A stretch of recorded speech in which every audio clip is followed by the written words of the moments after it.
Pravit ćemo slanu pitu, zato nam je potrebno ulje, parizer, iseckala sam krastavčiće, pečenu papriku, sitni sir, kisela voda, 4 jajeta, brašno u koje sam umešala prašak za pecivo jedan. To je sve što nam treba. Jaja ću malo umutiti mikserom da bi se bolje to sve sjedinilo.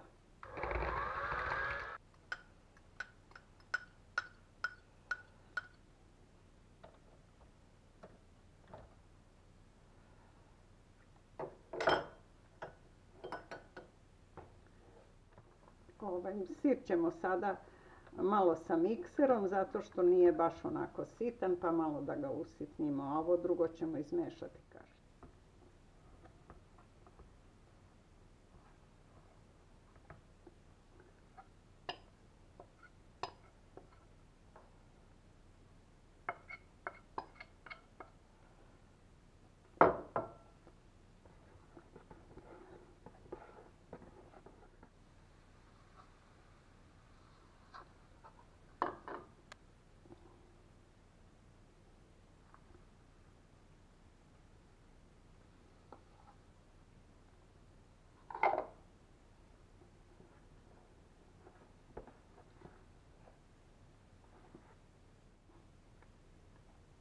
Dodat ćemo parizer.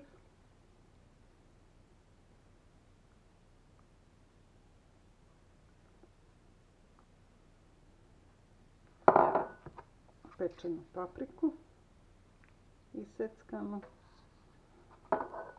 i krastavce kisele.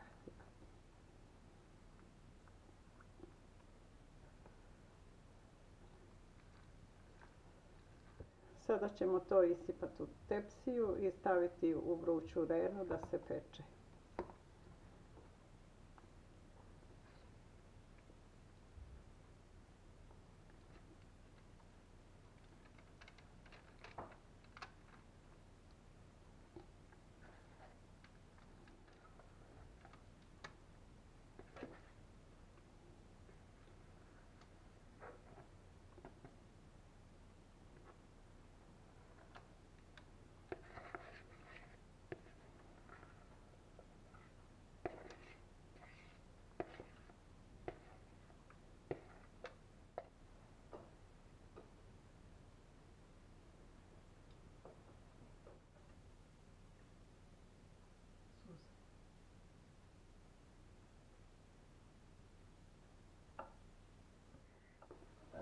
Susam smo stavili kada je bilo napola pečeno,